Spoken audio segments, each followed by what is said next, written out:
to the Girls Wanna Know. Hey guys. Today we're talking about something very important in the Black community. Ooh. We are talking about Black people in church. Religion. The title of the episode is actually Hey God, the girls Girls wanna Wanna know. Know. So yeah, we're just gonna talk a little bit about our experience, about how it differs from how we grew up. And we're gonna talk a little bit about just kind of like what it's looked like through the years and how we've grown in our faith. Yeah. So we actually grew up very differently. We did. I grew up like real churchy. Like I was in church every single Sunday without fail. It was just a thing. We listened to so much gospel music. I don't remember us listening to other music growing up. That's wild. Yeah. And so you knew every Sunday it was like I was going to church. There was no 100%. other way. I was absolutely going to church. Okay. And I was like real religious. Was it you and all your siblings, or you and your whole like? Everybody went to church on Sunday. Your whole family went to the whole family went to the same church every Sunday. Yeah. Okay. And it was just, I had my own Bible as a kid. I was very very religious. Yeah. You went to Sunday school? Went to Sunday school, So you know scriptures. You one of those? No. Oh. I'm not gonna recite a scripture for you. It was never my thing. But I'm always impressed when people will be like, you know what, you need to read. No, that was not my thing. My mom can recite a scripture. My younger brother can recite scriptures for you. That was never something that because I think I always questioned. Mm-hmm. But yeah, we was in church. And so by the time I got to like my early 20s and kind of started like unpacking, like, I don't really feel like this is something that I understand or like am comfortable with the way that it's been presented. I had a lot of unlearning and unpacking to do. It was a very difficult time.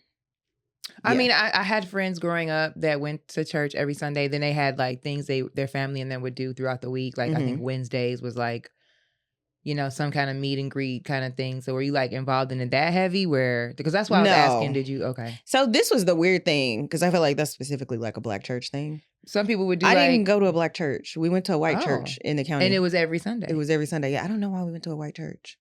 Was it predominantly Actually, I do know why we went to a white church. So me and my brother, my brother were preemies. And my mom, when she was in a Black church when my brother was in the NICU, somebody had said something like, "What are you going to do when the baby dies?" Oh my God. Yeah. And she was like, "Oh, fuck this shit. I got to get out of here." And that was it. She went to a different church completely and it ended up being a completely different. Yeah, we went to a white church in like the county somewhere. And literally that ended up being our church for like my entire childhood. Yeah. Okay. Well, I mean, that's pretty intense. Okay, so every Sunday. Intense, yes, every single Sunday. Okay. So y'all got out on time though. Yeah. So it wasn't that bad. 2:00. It wasn't that bad. Yeah, I'm like, you said we went to a white church. We was getting out on time. So we got out by 2:00 every day. Yeah. Okay. Every Sunday. Yeah. Well, what time did y'all get there? 10:00. That's a shift now, baby. I don't know. That 10 to 2 sounds kind of long. It was a part-time shift. For me. Okay. It was a 4-hour. Yeah. Praise and worship. And then, yeah, for sure.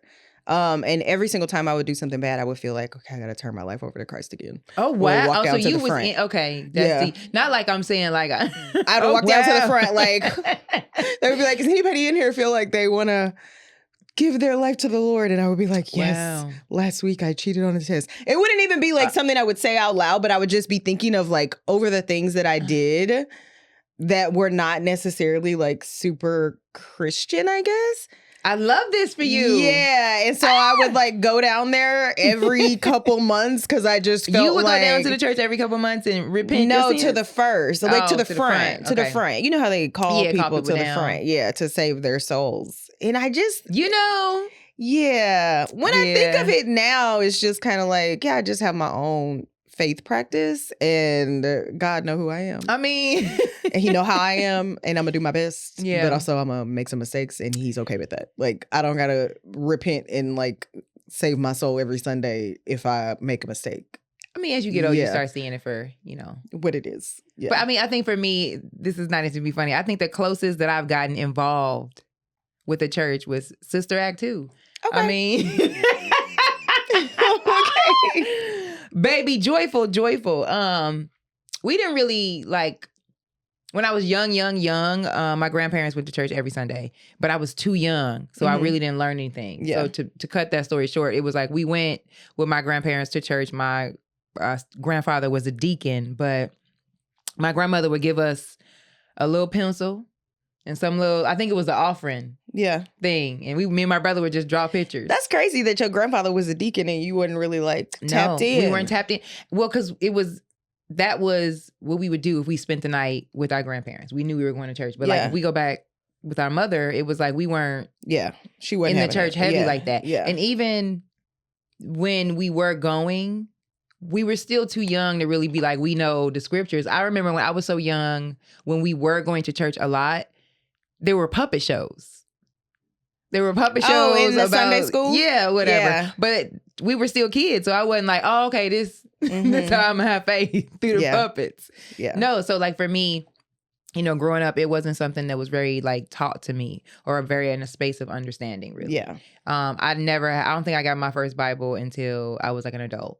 Really? Mm-hmm. Oh yeah, no, girl. I had like one of them children's Bibles with a white cover and like pictures. Okay. And I do remember those. Yeah. Like from like little Bible stuff that would be in like when your mom, like they had like a little keep the kids area for the church. Mm-hmm. I remember that. Like you could run past, but we never like really learned it. Like, so for me, learning about a Bible and like faith, that was something I did like later on in life by meeting other friends that were like, this is maybe something you should join or this is something you should be a part of. So that's why for me, when I first moved to LA, I feel like I got conflicted a little bit. Like it was so many cults and so many people. Not cults.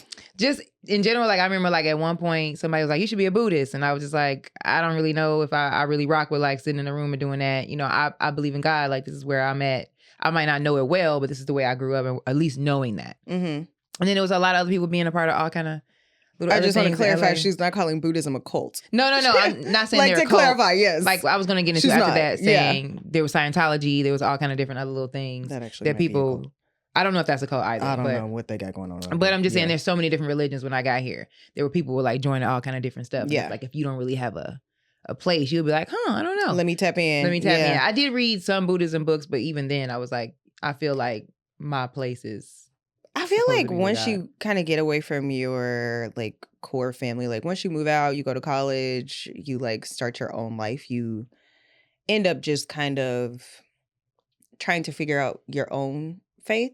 Yeah. So for me, because I always had questions, I always just kind of felt like this don't really make a lot of sense. Like I always had questions about like, okay, well, if God is in control of everything, then why do bad things happen? And the free will thing used to throw me off a little bit. And I just always wondered like, okay, I don't really think I understand. And as I got older and started to look at kind of like the state of Black people in America or across the world, I was just kind of like, oh yeah, no, I don't think God exists the way that we have like learned about it in the church. It didn't make sense to me. I mean, yeah, I'm still in a very tricky space with it right now in my life right now, because I think, for example, people in my family will be like, they'll get sick or something will happen with their health. And instead of them just being like, let me go check it out, they'll be like, I've been praying on it. You like this? That's no. Like, and I think the thing that's crazy is like, it kind of discounts science a little bit, but I think God is science in some ways. I mean, I don't expect my mother to be tapped in on the science, but I think the thing is science is like from God, I think. Well, that's the thing. Like, I feel like there's this ideology that like you can't be religious and believe in science, but I think we have science. If we believe in God, we got to believe that God like allowed science to give us the advances that we need to cure like these very simple and very complicated things. Like the evolving of like I told you about this like parable about this guy who was drowning, and he's like, I'm waiting on God. God's gonna save me. And like a life raft floats by, and he's like, no, I'm waiting on God. And then a boat comes by, and he's like, no, I'm waiting on God. And then a plane comes by, and he's like, no, I'm waiting on God. And he drowned. And he got to heaven, and he was like, God, why you ain't come save me? He was like, nigga, I said a boat, a raft, and a plane. You ain't get on none of them, baby. That was me. That's God. Like, I feel like the idea that God is going to come down out of the sky and scoop you into his hand is...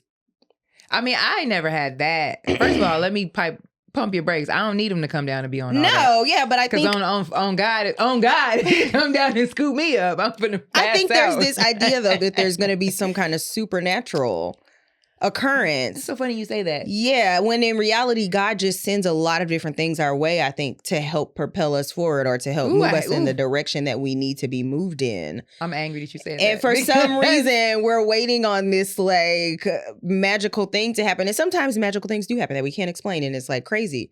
But a lot of times God is moving in just a very incremental way that you're not conceiving as God. This is how I kind of think about it now. That's funny that you say that, not to cut you off, but like I'm having that conversation with my mom and my aunt right now, because I'm in this space where I'm just like, bro, what is this dude on? Like, come on, man. Like, you making me, like, I definitely be telling them, like, maybe I don't understand faith, or maybe I don't understand what God is or how this is supposed to work, because I think I find myself in this space where I'm like really trying to tap in and really trying to have better faith and really trying to be more connected with God and pray about things and not really live this life where I'm in control. But then it'd be all this chaotic stuff happening, and you be like, bro, I can't carry them all. Like, what you So I'd be like tripping. So like my aunt was just saying, like, I don't think you understand what he does or how it's supposed to do. It's not, he doesn't come down and just, do this magical thing. And I'm like, well, what is it? What am I supposed to be like looking for? Yeah. But then, like you said just now, it's like some things have occurred in my life that were very painful and very like, why are you doing this to me? But then like something else came around recently when I was like, okay, this is great, but why this? Like, you can't even focus on. But so I think the way that I've kind of like, and this is just my own way of thinking about it, the way that I've reconciled random bad things happening is that God doesn't control that. Like, God, the universe, however you want to think about your faith, I don't think that those things are controlled by God. God is not sending like terrible things to happen to you, right? God is like the entity that is trying to move on your behalf in a way that is bringing you great things. Yeah. Things that are going to help you kind of get to the next phase of your life. People who are not necessarily on their own path of like enlightenment or trying to be better may come in and derail your step, or you may have a certain random happenstance come in and kind of throw you off a little bit, but I don't think God is in that. Yeah. I think that's just kind of like the earth shifting and moving and a circumstance happening that is not necessarily something that you want to deal with in the time, but God is in the things that happen in our lives where we don't really expect any good to come of it, and then boom, this like wonderful thing opens up and you're just kind of like, oh. And that's the problem that I'm having, and that's where I'm at spiritually, where I'm trying to build a better relationship with him. Because I tend to have those great moments happen to me a lot. Like to a point where now like you don't really recognize them until you're in a bad spot. Yeah. And then like I notice them now because I'm like, well, remember when such and such, this happened, like, and then boom, this happened, and then remember when it's like it's always a like really like hard drop. You gotta bust your head wide open to the white meat. But so I think the thing for him to pick you up and I don't think that's true though. That's literally I'm dramatic. Yeah. So okay, I've admit that to myself in the last a couple weeks. I've realized that I'm a lot. I'm a lot dramatic wise, and I'm going to slide down the wall, and I'm going to say it's bad. Okay. And it may not be that bad. It probably don't be that bad. No, but in my mind. But I think you also. It's that bad. So this is one of the things that I learned in church that I think is so important, because I do think that there are things that you learn in church that are good like pillars to hold on to throughout your life. You live by the fruit of your mouth. And you know what? I'll be telling myself sometimes, you know what you need to do? Shut the fuck up. Yeah, you gonna live by the fruit of that mouth, baby. Yeah. So if you constantly saying everything is terrible and nothing is going well, I don't think everything's gonna be terrible and nothing's gonna go well. Like, it's terrible. That's gonna be how it is. And I don't really do feel like gonna go well. Yeah. But excuse me.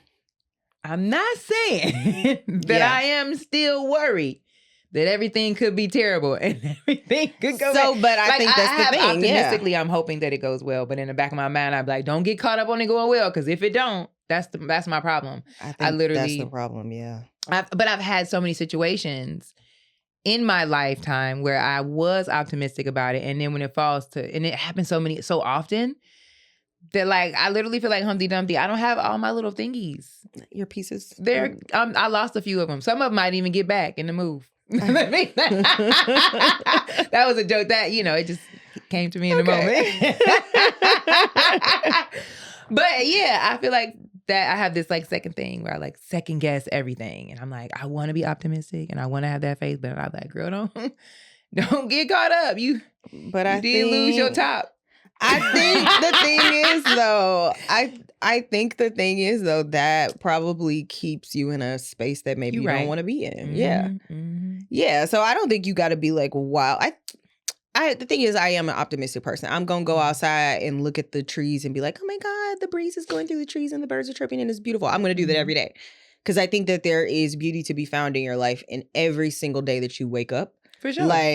And if you can hang on to those moments when the things are just not going the way you that find you yourself want them just to looking go. up at the sky all damn day. Well, the funny thing, I'm about to give you an example. No, I had a really like... hard day the other day. Just like really hard day. I was already like at my wit's end. And this is going to sound so crazy, but like, no, I'm about to tell y'all. So I came home. I had worked like 10 hours that day. Came home, I was already like on my 13th reason. Like I was just really struggling. I never seen that movie. Baby. Okay. And but so I go on. Come in the house and I look in the living room and the dog has peed on my yoga mat. And I'm just like, oh my God, I'm going to lose my mind. And so I kind of like cry a little bit and I'm just like, oh my God, like I just don't know what I'm going to do. Because pee on a yoga mat, like you got to throw that away. Like it's a wrap. You just kind of got to like get another yoga mat. You got to get another yoga mat. But then I got to the yoga mat and it was throw up. And I was like, what? Wow. Life was like, let me go ahead and lay it on extra thick. It'd be like that sometimes. It's not pee though. Throw up and pee is a different thing. Oh, it's a combo. You know what? Like, and I just had to say, you know what? This is not as bad as I thought. I thought he peed on the yoga mat. If he's peeing in the house, maybe he has a bladder infection. If it's just throw up, it's not as bad as I thought it was. And that is such a ridiculous thing to like find optimism in, or find That's like good. A silver lining. But I just had to say to myself, you know what? He doesn't have a bladder infection. We're okay. Like, I can get on the yoga mat. I'm not going to let this thing ruin my night. But because somehow I'd have been laying in the throw up and in the pee crying. And I think the thing is that's God, where are you? That's the inclination. But I think it's really important in those moments to say, okay, well, I thought this was pee. Mm-hmm. It's actually throw up. We don't got to go to the vet. This motherfucker just ate some berries he wasn't supposed to eat. The berries are on the mat. Let me go ahead and just regroup and take him outside. That's good. You know what I mean? Like, I think that there are moments in our lives where things go wrong and it could, and I know that sounds kind of ridiculous, but I also think it's important to be able to pull yourself back a little bit. You know what? We still working on that. Like it depends on what the situation is, I think, for me. Or what's going on. I think for me, sometimes you just be at that moment, and you got to be on a routine. I think for me, especially with the lifestyle that I live and the world that I work in, I think that I learned recently I have to keep myself on a routine that keeps my emotions in check, keep my energy in check, because there's always something in the entertainment world. Mm-hmm. Like you're dealing with something, whether it's something to go through, or you're checking on some kind of money, or you're dealing with people, or you got a show or too many shows. Yeah. So I feel like I have to find the balance within that, because sometimes it doesn't. When I'm at a space where simple things are starting to trigger me, that is a space where I know it's time for me to like probably stop doing a bunch of shows and probably go back to the gym, because I see it coming. Like I think when I get busy and I'm in that hyper space of like exciting of it, I'll do too much and then be like, because like seeing that and having like, you know how like if you have a bad day and you just drop your keys, you'll be like, this is the end of the world. Yeah, you'll cry. That's kind of like with that situation. So like, if I'm there where I'm crying over like the yoga mat or whatever, it might not be easy for me in that moment for me to talk to myself and be like, it's just okay. I'm down for that day. I think, and I think the thing is, it's okay to be down for that day. But I also think, as we talk about faith, it's important to understand how to like be grateful even when shit is not going, and faithful. Even because the thing is, I wouldn't consider myself. I am, but I'm not enough. What do you mean? I have moments of gratitude. Yes, I'm always grateful that I have a place to live, and I'm always grateful that like I have food or just good friends. I'll be grateful for simple stuff. Like I'll be grateful today, like, oh, I'm glad I have my podcast or whatever.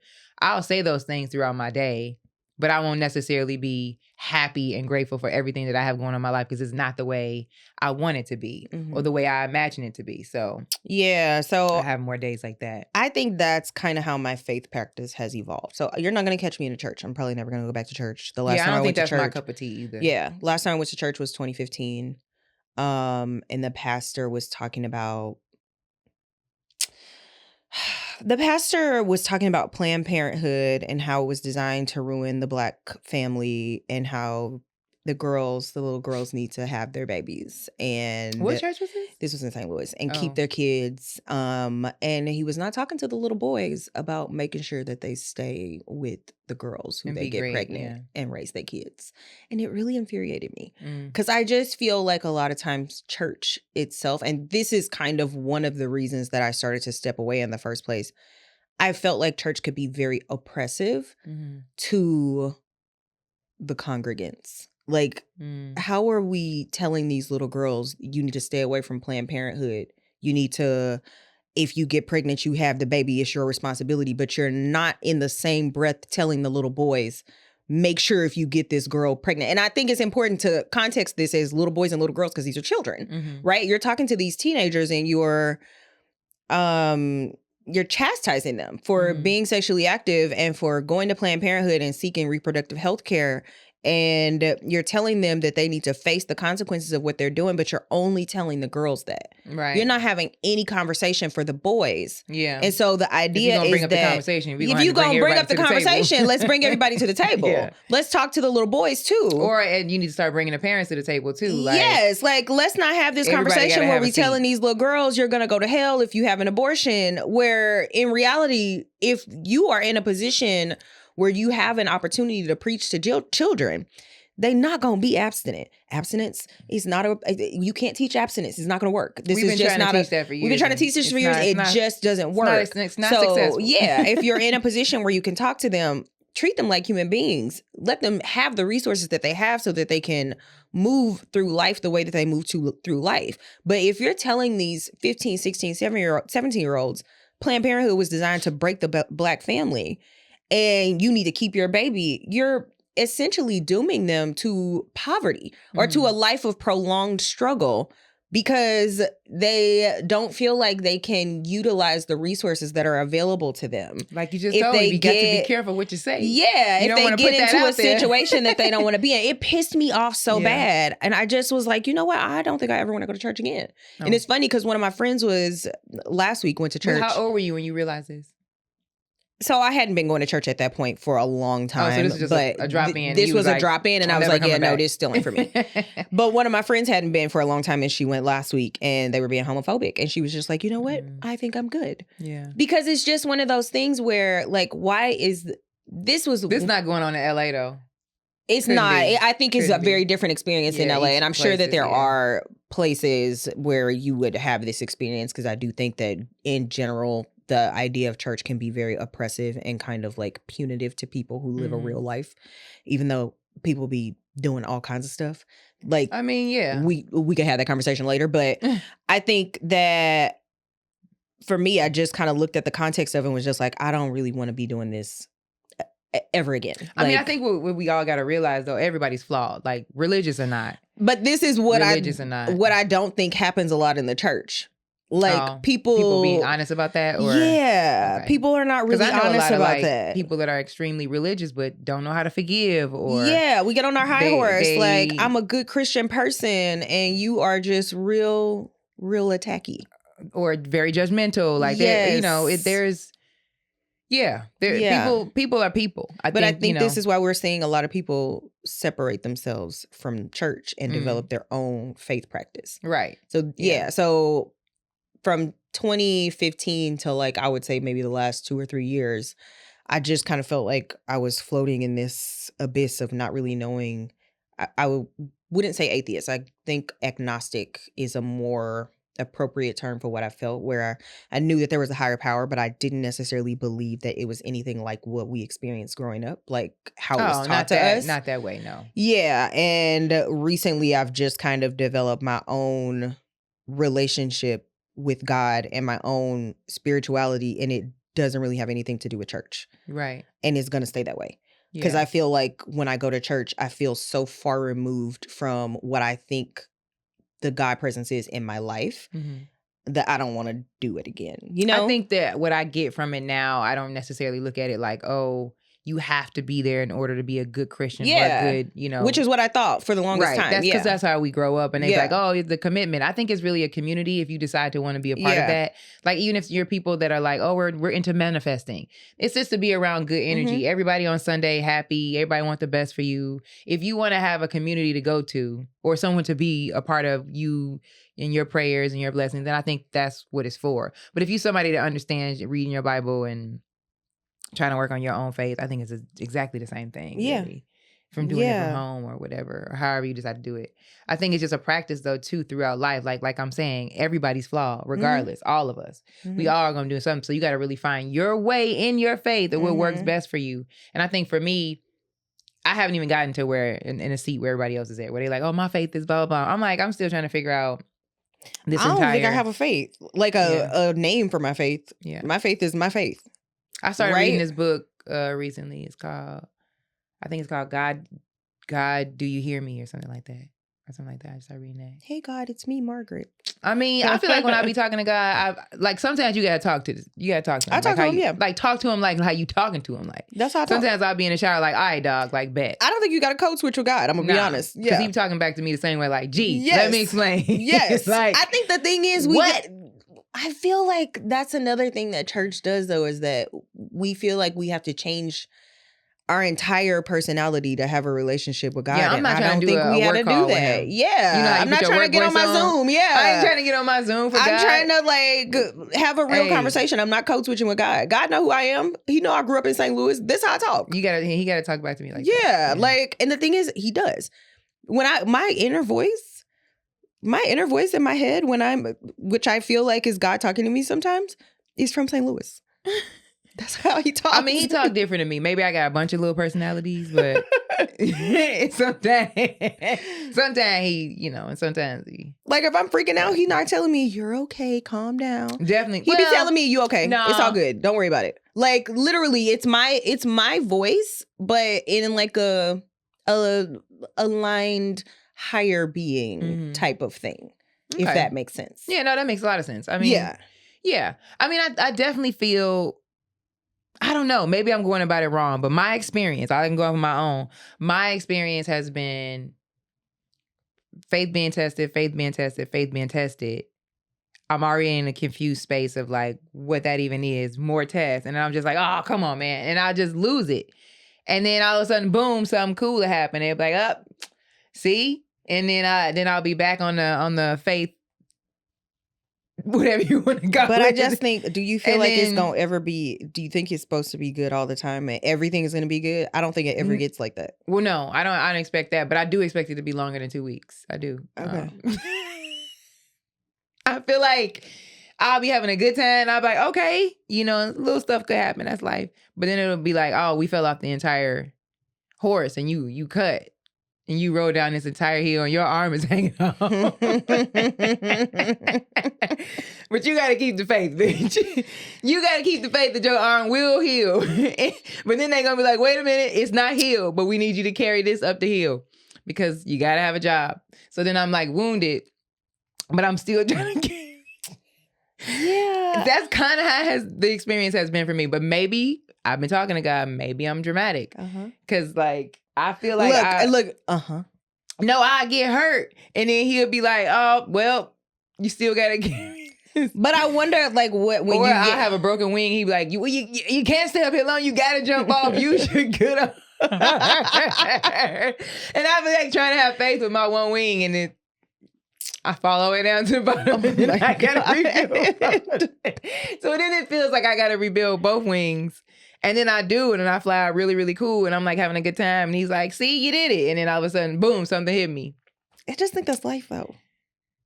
But I already got hit last week. But I think the thing is, like, I just feel if like you run a bitch over again, I feel like I'm on the ropes. Like, you remember when Martin was hanging over the ropes? Baby. That's how where I'm at. And that's my faith is whoo. Yeah. I think the thing Somebody is, like, please pour into my cup, because I don't know. Like, I feel like if I look at the last 6 months of my life, I've had some actually the last year and a half, I've had some very difficult moments. But if you ask me how the last year and a half has been, I'm okay. I'm doing good. Yeah. Because I don't think the bad moments are, and I don't know, maybe I think that is like a big difference though. I just am gonna always choose to look at a silver lining. Like, I could be really fighting for my life and I'm gonna find something good that's happening and just focus on that thing. Okay. That's good. Yes. Yeah. Because I just feel like when you're having a bad time. Yeah. When you're having a bad time and you really super. I mean, that'd be me. But if you're having a bad time and you hyper focus on having a bad time, you gonna keep having a bad time. That's just how that goes. But if you are having a bad time and you choose to direct your attention to where you're having a okay time, or maybe a good time, or maybe, again, this is why I just really be paying attention to the breeze floating through the trees. Like, coming out onto my street and seeing palm trees. I grew up in the ghetto. I grew up in the projects. Well, that's not enough for me. But and the thing is, it's a little thing that you can hold on to. It's not the thing where you're saying, if I don't ever get any other things in my life, this is enough. That's not what you're saying. That's how dramatic my brain go, though. Okay. Let's just keep it real. Yeah. This is me on a regular basis. Okay. Something cool could go down. Oh my God, that's amazing. But remember this sad thing? Now I'm gonna be on that. Yeah. And then I'm gonna be like, you should probably get over that, because that's never gonna work out. And then I have to, okay. Yeah. No, so we definitely have a very different faith practice then. Oh yeah. Yeah. Mm-hmm. Yeah. My faith practice I hope it's gonna turn out cool. I would love for you to, like, but I'm prepared to get my wing knocked off again. I don't even be prepared for that. I just don't ever assume that it's going to happen. That's the thing. I think that's the huge difference. I never assume. So you I'd be manifesting a bad time because I'd be like, it's coming. I kind of feel like you manifest a bad time. Yeah. Because I don't ever assume that nothing bad is going to happen. If it happened, then I'd be like, hey, what the fuck? I mean, I might have a what the fuck moment. But if it happens, it's going to come out of left field for me, because I'm not expecting nothing bad to happen to me, baby. I feel protected. I feel like when I walk out of my house every day, I'm supposed to have the time of my life. And if I don't have the time of my life, I'm going to cry about it. I'm going to say, hey, God, what happened here? I mean, I ain't going outside being like, I know I'm about to get hit. No, but I think like, if you kind of always are like tense. Expect the worst. Yeah. How do they say it? Expect, I don't know. I know what you're saying, but I don't know what I kind of have that mentality. Yeah. Yeah. I kind of feel like. Hope for the best, expect the worst. I think that's what they say. And I ain't never going to expect the worst. I'm going to hope for the best and expect the fucking best. I work in entertainment. It's like, help me. I don't know. I worked with white people. I feel like you can, you know what I mean? Like, I worked in a luxury retail experience where I was getting the worst a lot of times from white people. And I still think it's important to have a good time. Every day when you get up, you expect the best from people. Well, I wake up with anxiety. Sometimes I do that too. I'll be waking up like, ah! And like some days I'm like, you should go back to sleep. This was a bad start. Yeah. You gotta. Yeah. Let's go ahead and snooze. But I think it's important though, like to really I mean, I'm working on it. I'm definitely taking the steps. I'm surrounding myself around people that have better faith, and I'm trying to learn from them. And I'm reading books, and I'm trying to, like, you know, get back into being more optimistic. I feel like I was for so long, but then like so many things happened like along the way, I think in my career or just in my life of living in LA, that have really pushed me in a space where it was just like, I lost a lot of that. Mm-hmm. Like, I think I was in a very dark place in the last couple years where it's like, even if I was pulling myself out of it, it wasn't like completely healed. It was definitely like, we're getting out of this and we're still trucking and we're moving forward and we're doing what we're supposed to do to get where we want to be. But there are some wounds that you're still like unsure of and not sure how to like patch those up or how that's going to lead you to being more, having stronger faith and being more optimistic. I definitely was in that space. Yeah. Like, even though in the last 2 years it was really, really hard and I dug myself out of those things and so much success came out of it, I still was very hurt by the experience. Yeah. You know, as a whole, it changes you, I think. I think anybody, if you're after a while in life, like You kind of die just a little. Not all the way, but just about this much. Yeah. I think that's fair. I mean, I feel like it's fair, but I also, I don't know. I mean, you should. I'm not saying you should not have faith. I'm not saying you should have partial faith, a little light of mine. I think I'm just saying slightly over time. I think I just kind of was like, all right, well, I'm not, I guess even, for example, there's people out there that I'm sure has experienced this. After a while, you just stop getting too excited over stuff. At least I feel like that way. I'm not in a space in my life right now where I'm like, I got the job. Like, yes. Like now I'm just like, I got the job. Let's see what happens. Okay. That's fine. I don't think you gotta like do fireworks. I'm dating and pop a new champagne. Guy. No, he's the guy. He's hanging out. Yeah. I think that's fine. You know? I don't think you have to like do a whole parade every time something good happens. I used to be that kind of an optimistic person where I used to do this thing. In order to keep my faith up and to keep my optimism up, I would be like, celebrate the small wins. Mm-hmm. And I would really go hard for the small things that are going on in my life to make myself feel motivated about everything all the time. But then I found myself being real burnt out because I was celebrating so many small wins that would turn into be big losses that it would just, Okay. So I got faith to build. That's where I'm at, really. Yeah. I think a lot I need of to watch Sister Act 2. I think a lot of it is teaching yourself how to think too, though. True. Yeah, I got it. Yeah. So I'm a work in progress. Yes. Honestly, I'm excited for where comedy's going next because when you're damaged like I am, you're going somewhere. Yeah, I mean, shit. I'm going somewhere, baby. The darkest times turn into the most beautiful, like, come-ups. Like, glow-ups. Yeah. No, they do. I just think, going through life, and as we all do, you learn a lot of different things about yourself and you learn about a lot of different things about how you see things. And I think I'm in that process right now. Yeah. Where I'm just in a transition. We're in a reboot. Okay. I think that's okay. Mm-hmm. I think if you're finding yourself in that situation where you're in a transition, you're in a reboot, and you're kind of like tensed, waiting on what's going to happen, like hoping for the best but expecting the worst, it's time to start thinking about... I be throwing tantrums with God lately. Yeah. Have you had one of those where you actually be kicking? Not kicking, but I be crying real loud. I'll be real mad. And also, this is why I scream at the beach. Remember we talked about that? This I is haven't why. made my way to the beach. I just kick them when my bed. Like, I'll have a moment where I get so fucking mad I scream hella loud in my car and like my eyes be red as fuck from screaming. Yeah, because that's pretty good. Yeah, you got to get that out. That's important to just like let that out. I think I know that now, huh? I laughed at myself after. Yeah, I think I know that now. Yeah, I think we talked about it. You was like, "Just go scream at the ocean." And I was like, "Don't scream at the ocean." And I was like, "Well, look at you now." Yeah, should have screamed at the ocean.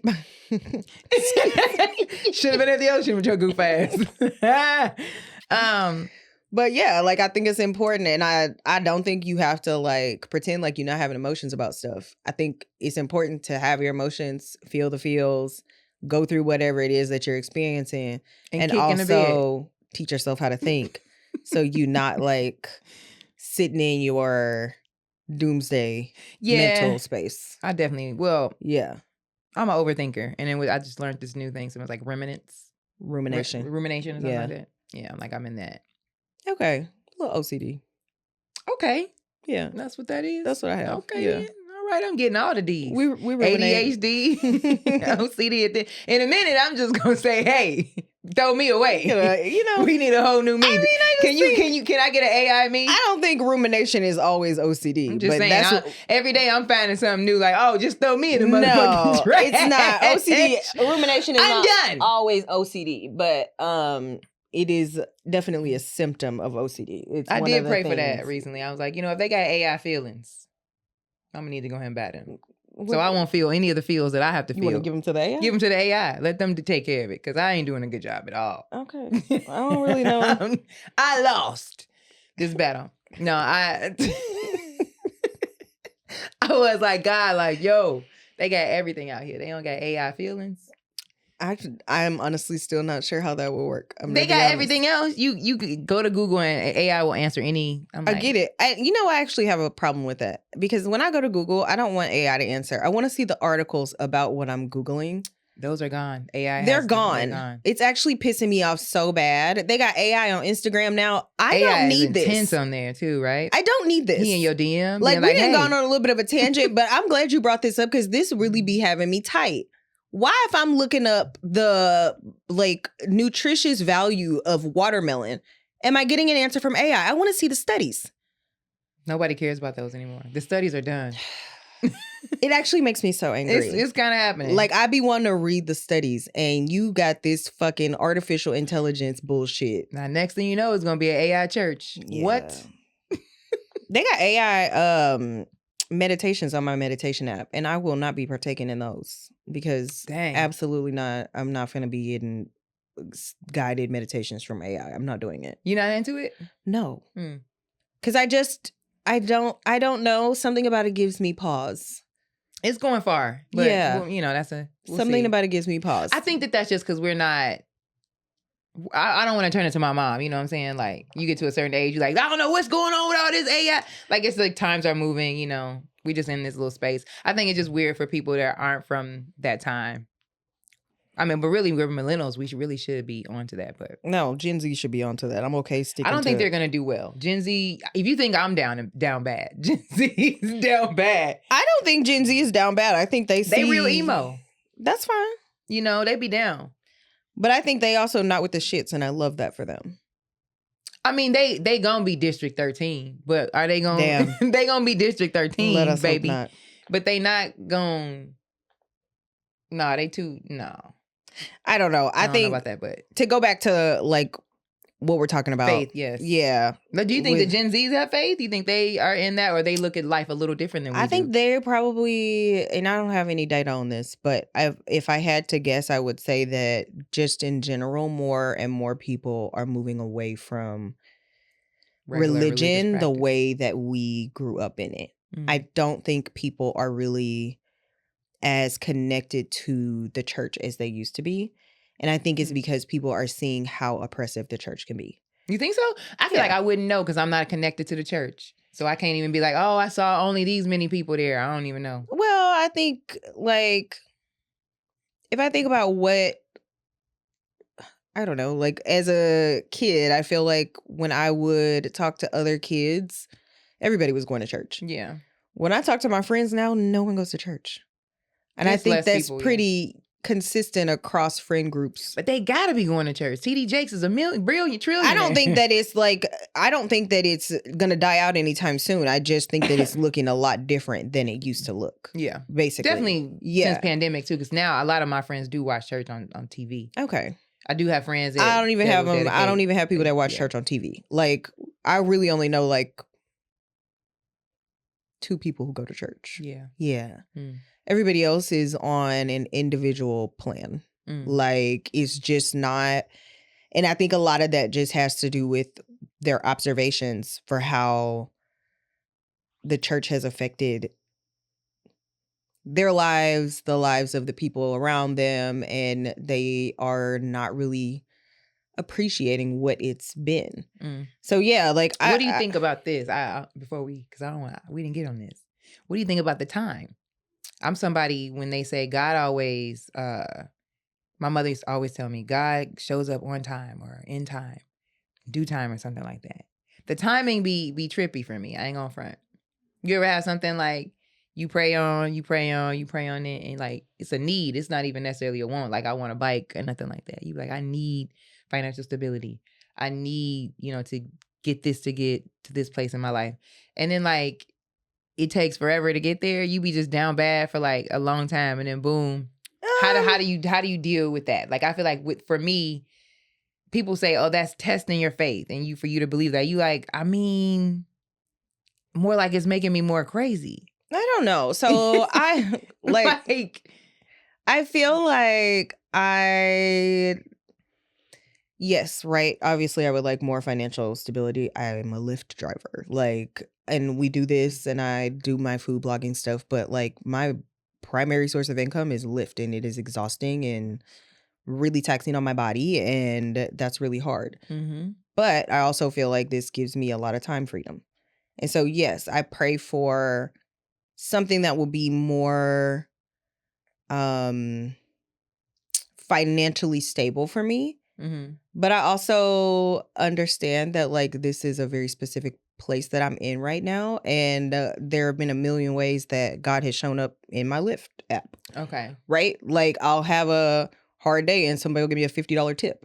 Okay, so it's where your mindset is. Yeah. As far as like, okay. Yeah, okay. Like I'll have a day where I really need to get out there and make like $200. Like today, I got to pay my rent tomorrow. Mm-hmm. I need to make money today. Yeah. So I remember like last week I was extremely, extremely tired and I just did not have the energy, but I had to get out there because I got to pay $1,872 tomorrow. Mm. So I got out there, started driving. I probably had 5 hours on the clock. Mm-hmm. And I got like a $40 ride and another $40 ride. And that's not common. The rides be like $10, $15, $20. Right. $40 ride, $40 ride, $30 ride, $20 ride. And I was done for the day in like 4 or 5 hours as opposed to having to work a full 8-hour day. What do you feel like did you feel like your energy was in a space to like bring that in or? My energy don't always be in a space to bring that in. Okay. No. I'm just saying like sometimes I have moments like that where I'm just like, okay, things are really tight. I'm praying on it. It doesn't seem like it's shifting, and then it makes it harder for me to stay in this place of like keeping faith. Something happens though. Obviously you still okay. Right when both of my wings is broke though. And I'm down bad. Then something happens and then you got to scrape your body up off the ground. Put your nose back on. Grab the rescue net. Drag it over to the thing. That's how I be feeling to me. And I like, I'll be trying to find ways. I'll be like, I wonder if God be like, she get on my nerves. Here she go again. Yeah. But I don't know. Like, I just feel like you... I don't know. I have moments where I am super frustrated, but also like everything just be working out.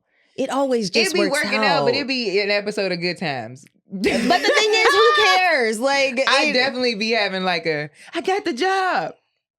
Yeah, but like also you got the job. But it doesn't pay. Good times anytime and separate us.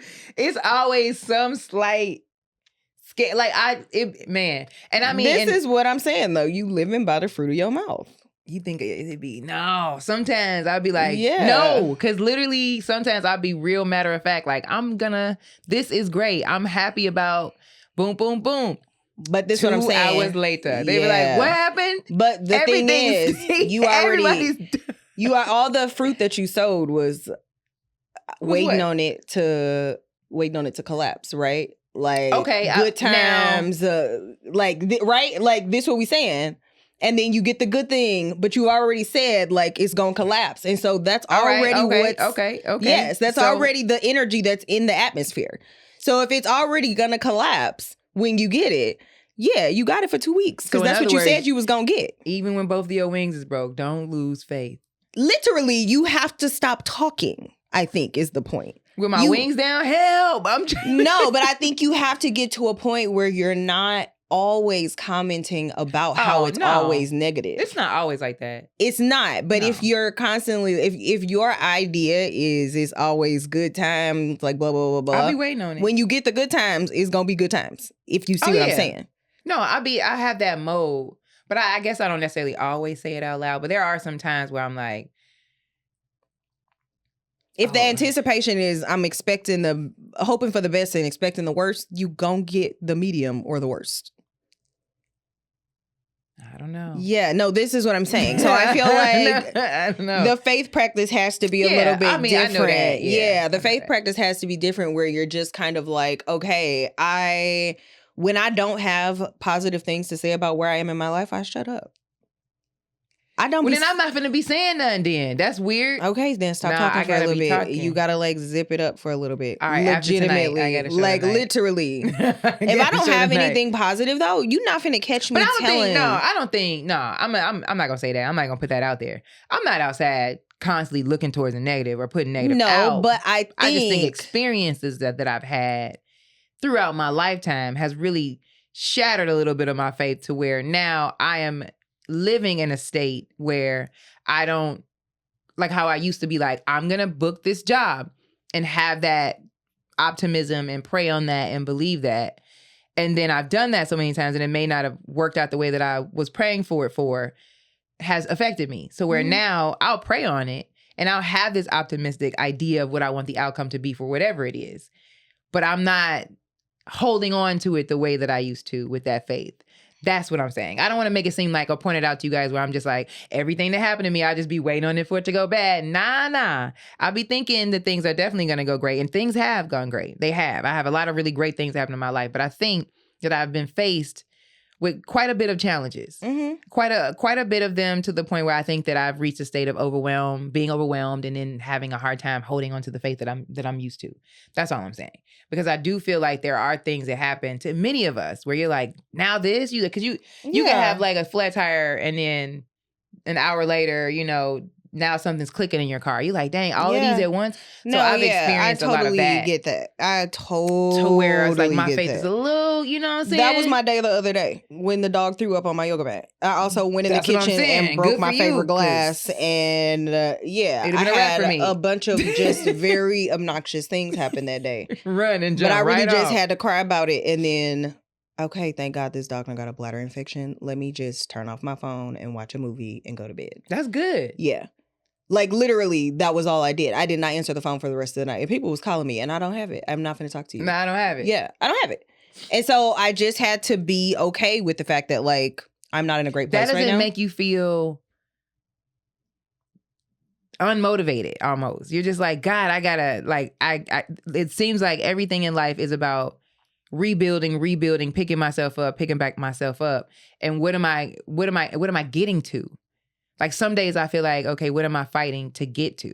No, because I feel the challenge is becoming so intense that I'm just like, maybe I'm bratty. Maybe I'm looking for this reward that ain't out there. I don't know. Like, because I'm sometimes feeling like, okay, I'm climbing myself out of things that may or may not have, worked out or may not have worked. I think this is where the faith practice comes in, though. Yeah. With like, this is where, and maybe this is why I feel a little bit differently because I did grow up in the church. But I do have like maybe this is the big thing because we was in church every Sunday. Mm-hmm. You understand that there's going to be trials and tribulations. And at this point, I do believe I'm kind of walking through a fire. Like I'm having a real. That's how yours looks to you? I'm walking through a fire right now. Yeah, I'm in a very like. Mine is I'm in a dark cave. Yeah, and there's not a lot of air in there. And every time I'm in there, I'm like, oh, now I got to figure out how to get out again. When I get out. Yeah. So every time I get back in these little moments, I'm like, I'm back in the cave. No. Yeah, it's tough though. I'm walking through a fire. Obviously, like I'm not trying to be a Lyft driver. Like this is not my career path. Right. There are a lot of moments where I feel very down or sad, but ultimately I know that this is a temporary part of my life. And so I guess this is where the faith practice comes in. Yeah. Where it's just like, yeah, this sucks. I'm actually really fucking exhausted. My body hurts. That's like, where I'm at. My car is like this is not sustainable for my car long term. But I also understand it's a privilege for me to be able to do this, right? Mm-hmm. Like I had a Mini Cooper before this. Mm-hmm. And so the way that I think about things is that everything just kind of lines up so that I can do what I need to do in the moment. Yeah. So I had a Mini Cooper. My Mini Cooper was paid off. I literally took my car to a body shop and I was going to go through my insurance just to get some like body work done because I had a couple of dings and scratches. And my insurance called and they was like, girl, we're not going to fix this. This is garbage. I think I remember this. Yeah. And they wrote me a check. They were like, you can keep this Mini Cooper if you want. We're not going to insure you or we can write you a check. Right. And so they wrote me a check and I got an SUV. But the thing is, for me, when I look at that, I think about the fact that if I still had that Mini Cooper, I couldn't do Lyft. Right. Right? Like, I would have to do a completely different, and I guess I could do food delivery or something else, but I also feel like it's a lot easier for me to do Lyft because the money seems better to me. Mm-hmm. Like, so when I think about the context of my life, no, this is not exactly what I want to be doing, but things aligned on the back end way back in 2022 for me to get this SUV so that at this point in my life where I need to be doing this so I can make the money that I need to make to pay my bills, mm-hmm. I have this car to make the money I need to pay. Work out in your favor. Yeah, to pay my bills. I have a moment that just happened to me like that, but maybe I'm being a brat about it. I'm like, okay, yeah, but why would this happen? I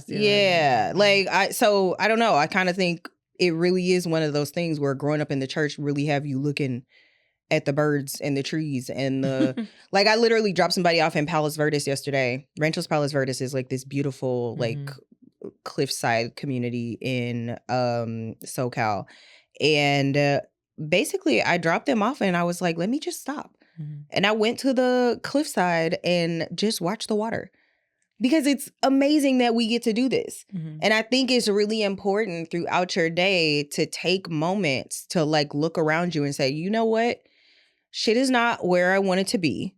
But this right here is beautiful. I mean, I'm not outside like being like, fuck these birds, fuck these trees. No, I don't think that. I'm loving but that. I think I just, you know, sometimes in life, I think all of us have been in this space where you're just like, dang, I'm tired, God. 100%, yeah. And like now my prayers are very much like, okay, I think I've controlled so much or put in so much time into being controlling on what it is I want out of my life that I feel like will make me happy. You brought me to this. You brought me to where it's just like, I guess I got to stand still. I guess I got to just, at this point, not worry about what it is I want out of this, who I want to be with, how I want it to look. Just focus on building the faith and just rolling with the wave, because rolling it's just like, wave, yeah. But I've never been that type of person. I'm a very driven woman, like ridiculously, to the point where I'm realizing that is affecting my faith. I am a very like, this is the plan. And when I tell myself that, that's where we're going. Whether it's a job, whether it's something in my career, whether it's a relationship, or however I paint my life to look, Fatimah is going to like wake up and literally try to make that happen by tomorrow. That's how intense I think. But I've done that for so long that I've neglected faith. I'm not even relying on this person. You understand what I'm saying? This is why this is very difficult for me in this time of my life to really focus on that. I wasn't raised in a church. I wasn't raised in having that. an aha moment for you. Yeah, so it's like for me, I'm a very, I do this for me. Yeah. And not growing up in the church, I'm not in the mindset of you got to have faith with this. It's called get your ass out there and let's make it happen. But the thing is, I think you can't control it all like that.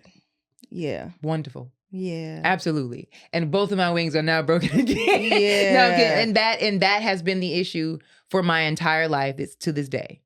Okay. The expectations and the idea of I don't. So your faith practice looks like actually like letting. I feel what they say, like let go and let God, baby. Talked about this. Yeah. Letting go. Mm-hmm. Yeah. This is what stage I'm at, and it's hard. Yeah, and I'm a let go type of person. And that's why I'm in the bed kicking like, what did you do? Yeah. Yeah. And he's like, whoa. Hey. He's like, what are you doing? Yeah. So, yeah. So I feel like a lot of the things that have occurred in my life in the last couple weeks or months have been a lot of like, whoa, who's in the driver's seat here? Because you not. And that's but the thing. Mentality wise, that's never been. Yeah, okay. Y'all are not in the driver's seat, guys. Yeah. You're just you're on a ride, and you need to let go of how you feel like it's supposed to look and allow the process to unfold the way the process is. But don't I supposed to do something? You can control what you can control. You're not supposed to be down here doing something. I can't control be laid up waiting what you can control. You get up, you do the best you can, you try to make the things happen the way you want them to happen. Absolutely. If the shit don't go the way you want it to go, then you say, oh, okay, that must not have been for me. That's not me. That must not have been for me, and you move around. When things don't go the way that I want them to go, I'm about to be upset. So I think, okay, well, so I'm understanding now that me growing up in the church has done me a wonderful service. Mm-hmm. Yeah. Because I definitely have, I think, the fundamentals of faith from growing up that way. And it has allowed me to like, and I also think just a lot of reading about how to think about things has helped me tremendously. Because I'm gonna cry about it on Monday, and on Tuesday, I'm not going to talk about it anymore. I'm done talking about it. That's it. Oh, no, I'm not going to do it. I'm going to talk about it again. Yeah, no. If I'll have a bad day. You know what? I'm going to have a bad day and you getting one day. And I think that Beyonce said that. She goes, I'm going to sulk about it for one day. And then I'm back to the grind and I'm not talking about it. I'm probably going to do about 2 weeks. And then I'm dramatic though. I can't live in that. I'm dramatic. Yeah. You know, but here's the thing though. In the last couple of weeks, I'm okay with that. I think that that's also a part of, not only do I feel like I got to work on my faith, I got to work on my confidence in who I am and not let other people make me feel like I got to be, or I got to talk or be as such. Like I think especially as an artist and where I'm going and what it is and I'm telling my types of stories on stage, I got to stick to that. It's like I could do better. You can always do better. But at the end of the day, it's like, okay, you're dramatic. Great. That's fine. You know. That's who you are. It's who you are. Okay. Rock with that. All right. You know. Okay. You know it. Step one. Yeah. So you know when you going ham, you got to be like, this is, you know. Yeah. But I think I got to really 10 toes down on that too. Because I do feel a lot of times too, since I don't have like this strong type of faith like everyone else, there's so many people telling me different things, and then I'm reading all these different books, and then you're like, oh shit, I don't know which one. And so for me, I spent a lot of time reading these books and like figuring out my own shit. And so my faith is very much my own, where it's some shit that I just researched, and like it's like a math equation for me that just makes sense for me. It is specific to how my brain works, to how OCD works, to how depression works, and that's anxiety works for me. And you were the main one that went to church, which is wow. Yeah. And you doing it for because me. I had to do it. I had to unlearn it and relearn it. I think that's what the thing is. I think that's why. Because I went to such a low place after I broke with the church. Like a crisis of faith for somebody who... And we about to wrap it up so we can talk about this in another episode. But a crisis of faith for somebody who grew up in the church really leads you to a very dark place. So my first suicidal ideations came because I was starting to disengage from church. Yes. And so for me, it became a very, very, very big deal to understand how faith was going to work in my life and how my brain was going to be able to like operate outside of church, outside of the ideas that you get from growing up in a church community. That became like a very big part of the last it's like the same 6-7 years of my life. Which is really interesting that you're saying that. It's like, you're like, oh, this was the point for me that made me start to feel suicidal ideations or like lack there of faith because of like changing how you saw it. It's the same thing with me being like, I've never even came over here and did all this with y'all. Yeah. So now this is new for me, letting something that I don't really know a lot about take the wheel. Okay. So it's the same kind of feeling. So now I feel that same unplug and that same confusion. So I had to unlearn and relearn, and you just have to learn in general. Yeah. Okay. So it feels the same. Okay, you got a long road. Yeah. It's okay. But you know what? The other side of that road is a lot of peace. It's a lot of, I had a bad day and let me go on outside and look at these birds. Yes. Like literally, baby, I'm not finna have a bad time. I had a ride, and we're gonna wrap it up after this. I had a ride yesterday, and the lady was so rude to me, and I ended up just pulling over and letting her out of the car because you got me fucked up. And she was like flicking me off like, you ain't shit. And she was very angry because she was listening to her TikTok on loud in the back seat, and I was like, oh, can you turn that down? Oh no, that's crazy that you do this in a community space. But I asked her to turn it down, and she got very angry. And when she got out of the car, she was flicking me off and telling me, you ain't shit. And I just rolled down the window. I said, have fun, babe. And I drove off because you're not about to steal my joy, friend. I hope you have a good day. Like, I'm not about to get into it with you. I was having a good day before I met you, and I'm going to have a great day after you. Fuck you. Very much. Yeah. And so this is doing it out for TikTok?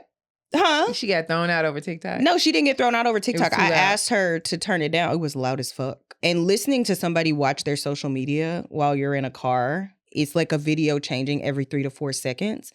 My brain feels like it's scrambling. But I also have to listen to my GPS to figure out where I'm going. Oh my God. So I just said, hey, can you turn that down? And it made her so angry.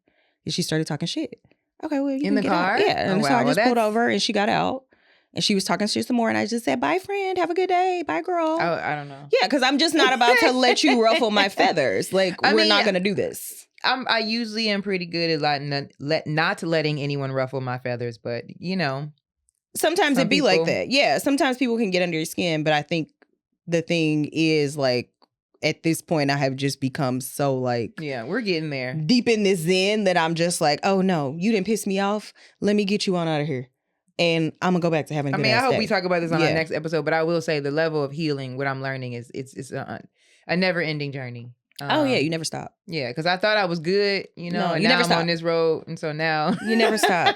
I feel like... We'll see what happens, but I'm going to watch Sister Act 2 tonight, Maybe get me back in the... We'll have some book recommendations for... I'm reading a book. It's all good. Unlearning and relearning and kind of helping build your own faith practice in all right, guys. Comments. Let us know in the comments how, what you are doing to keep and hold on to faith. Also, let us know what episodes you would like us to talk about. What stuff you want to hear about. Yeah. Thank you for watching, guys. Have a good one. Bye.